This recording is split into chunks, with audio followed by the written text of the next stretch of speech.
Assalamualaikum warahmatullahi wabarakatuh. Nama saya Trisay Prayogo, NIM 2105135346. Nah, di sini saya akan membuat video UAS anatomi. Soal yang pertama yaitu jelaskan 5 macam gerak sendi. Nah, yang pertama yaitu ada sendi peluru. Sendi peluru adalah sendi yang dapat bergerak ke segala arah. Contoh dari sendi ini yaitu tulang lengan atas dengan pundak. Yang kedua yaitu sendi engsel. Nah, sendi engsel adalah sendi yang dapat bergerak ke suatu arah saja. Contoh dari sendi ini yaitu antara tulang lengan atas dengan tulang lengan bawah. Yang ketiga yaitu sendi geser. Sendi geser adalah sendi yang dapat berputar. Contoh dari sendi ini yaitu pada tulang hasta dan tulang pengumpil. Yang keempat yaitu sendi pelana. Sendi pelana adalah sendi yang dapat bergerak ke depan, belakang, kanan, dan kiri. Contohnya adalah sendi antara ibu jari dengan telapak tangan. Yang kelima yaitu sendi kaku. Sendi kaku adalah sendi yang gerakannya terbatas. Contoh dari sendi ini yaitu antara ruas-ruas tulang belakang atau tulang punggung. Nah, yaitu soal yang kedua, sebutkan 8 nama latin sendi. Yang pertama ada sendi humeri, sendi cubiti, sendi interphalangeal, sendi coxae, sendi radiokarpal, sendi sternoclaviculae, sendi radioulnari, sendi talocrunalis, sendi articulationguneo. Lalu pertanyaan nomor 3 yaitu sebutkan 4 katup pada jantung. Nah, yang pertama yaitu katup trikuspid, yang kedua yaitu katup mitral, yang ketiga yaitu katup pulmonal, yang keempat yaitu katup aorta. Nah, lalu pertanyaan nomor 4, jelaskan peredaran darah sistemik dan pulmonal. Nah, yang pertama yaitu sistem peredaran darah sistemik. Nah, sistem peredaran darah ini dimulai ketika darah mengalir dari bilik jantung bagian atas ke ventrikel atau 2 bilik jantung bagian bawah. Kemudian berlangsung periode ejeksi, yaitu ketika kedua ventrikel memompa darah ke pembuluh darah arteri besar. Dalam peredaran darah sistemik, ventrikel kiri memompa darah kaya oksigen ke arteri utama atau aorta. Lalu darah mengalir dari aorta ke arteri yang lebih kecil, ke arteri yang lebih besar dan lebih kecil. Kemudian masuk ke jaringan kapiler. Selanjutnya, di dalam jaringan kapiler, darah akan melepaskan nutrisi, oksigen, dan zat-zat penting lainnya. Melalui proses ini, darah juga mengambil karbon dioksida dan sisa hasil metabolisme tubuh dan dibawa kembali ke jantung melalui serambi kanan. Darah bersih dari paru-paru masuk ke atrium sinistra melalui pembuluh arteri pulmonalis, lalu masuk ke ventrikel sinistra melalui katup mitral, lalu jantung memompa darah ke seluruh tubuh. Lalu yang kedua yaitu peredaran darah pulmonal. Nah, sistem peredaran darah pulmonal ini adalah sistem peredaran darah yang juga sering disebut peredaran darah kecil. Cara kerjanya yaitu dengan memompa darah dari ventrikel kanan. Darah yang memiliki kadar oksigen rendah dipompa menuju arteri pulmonalis. Lalu aliran darah akan bercabang menuju arteri dan kapiler yang lebih kecil. Di sini karbon dioksida dilepaskan dari darah ke dalam vesikel paru. Lalu oksigen segar masuk ke aliran darah. Darah yang kaya oksigen mengalir melalui vena paru dan atrium kiri menuju ventrikel kiri. Lalu detak jantung berikutnya memulai siklus baru, namanya sirkulasi sistemik.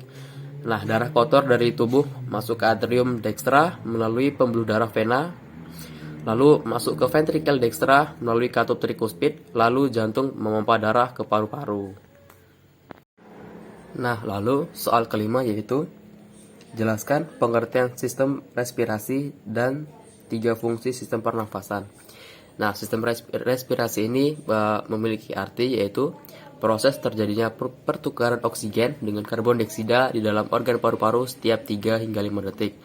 Nah, fungsi dari sistem respirasi ini, fungsi utamanya yaitu menghirup udara dan menghembuskan nafas. Nah, lalu ada beberapa fungsi lain dari sistem respirasi, yaitu yang pertama, pertukaran gas antara paru-paru dan aliran darah. Yang kedua yaitu mengalirkan udara sesuai suhu tubuh dan melembabkannya sesuai kondisi tubuh. Yang ketiga yaitu melindungi saluran udara dari zat berbahaya dan iritasi. Nah, selanjutnya pertanyaan nomor 6 yaitu Jelaskan sistem pencernaan dan sebutkan secara berurutan organ pada sistem pencernaan. Nah, sistem pencernaan ini sendiri memiliki arti serangkaian jaringan organ yang memiliki fungsi untuk mencerna makanan.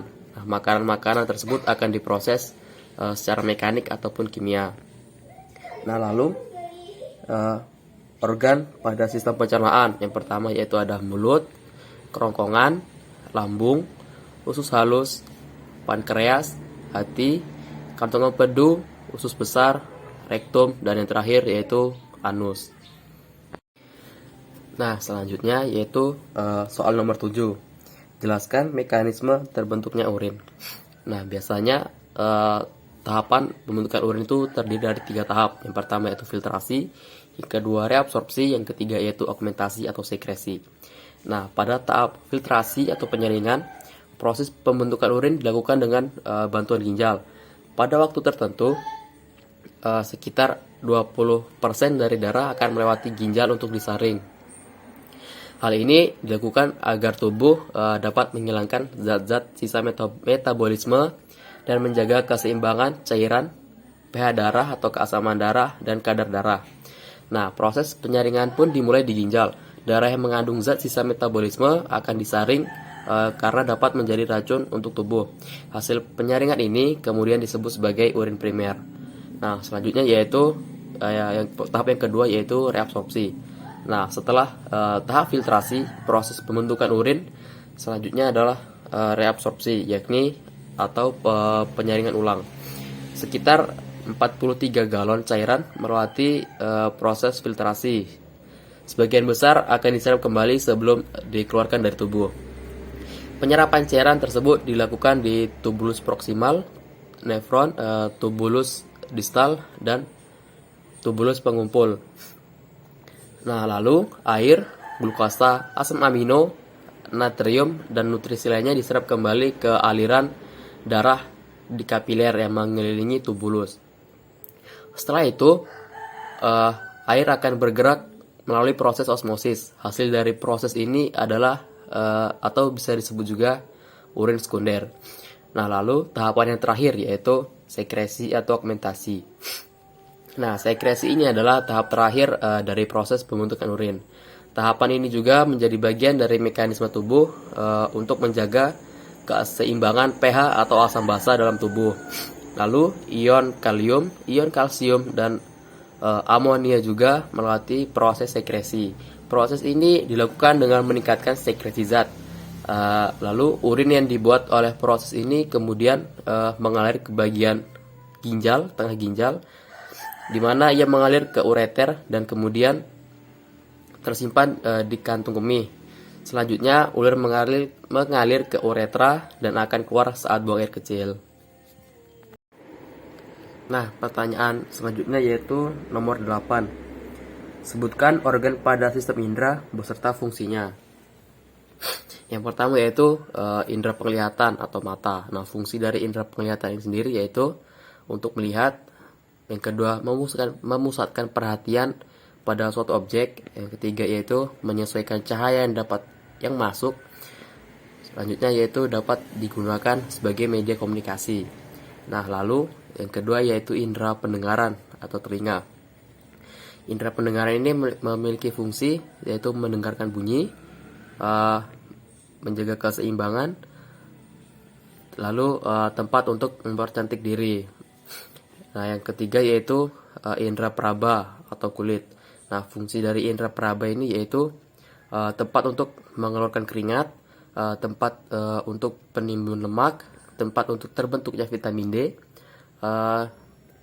lalu pengatur suhu tubuh. Selanjutnya yaitu indera penciuman atau hidung. Nah, fungsi dari indera penciuman ini yaitu alat pernapasan, lalu menyaring udara dan mencium bau. Lalu selanjutnya yaitu indera pengecap atau lidah. Nah, fungsi dari indera pengecap ini yang pertama yaitu sebagai perasa, yang kedua membolak-balikkan makanan, yang ketiga yaitu sebagai pembentuk huruf. Nah, lalu pertanyaan ke-9. Jelaskan mekanisme melihat dan mendengar. Nah, mekanisme melihat secara singkat yang pertama yaitu cahaya masuk ke dalam mata melalui pupil. Yang kedua yaitu lensa mata, kemudian memfokuskan cahaya sehingga bayangan benda yang dimaksud jatuh tepat di retina mata. Lalu ujung saraf penglihatan di retina menyampaikan bayangan benda tersebut ke otak. Nah, yang kedua yaitu mekanisme mendengar. Yang pertama yaitu gelombang suara masuk ke saluran telinga dan merambat menuju gendang telinga. Yang kedua yaitu gelombang suara tadi memicu bergetarnya gendang telinga dan tulang pada telinga tengah. Lalu getaran diubah menjadi impuls atau sinyal listrik oleh sel-sel rambut kecil pada koklea atau telinga bagian dalam. Saraf pendengaran kemudian menangkap impuls. Lalu sel-sel rambut berperan membedakan nada hingga tingkat kenyaringan gelombang suara.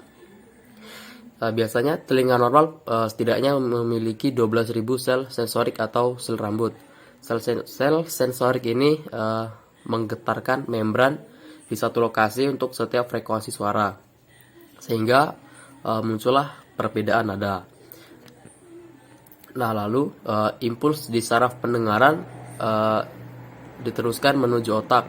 Oleh otak, impuls tadi ditafsirkan sebagai suara. Lalu pertanyaan terakhir atau nomor 10 yaitu jelaskan hubungan sistem indera dengan sistem saraf. Nah, hubungan antara sistem saraf dan alat indera merupakan kesatuan dari sistem koordinasi yang saling berhubungan. Sistem saraf berfungsi untuk menerima dan mengantarkan rangsangan ke seluruh tubuh, sedangkan sistem indera merupakan alat pada tubuh yang dapat menangkap rangsangan karena pada alat indera terdapat ujung saraf sensorik. Sistem koordinasi merupakan kerjasama antara sistem indera, sistem saraf, dan sistem hormon, yakni ketika adanya rangsangan melalui sistem indera, tubuh yang akan diteruskan ke sistem koordinasi dengan adanya hormon sebagai alat pengatur atau penyeimbang tubuh.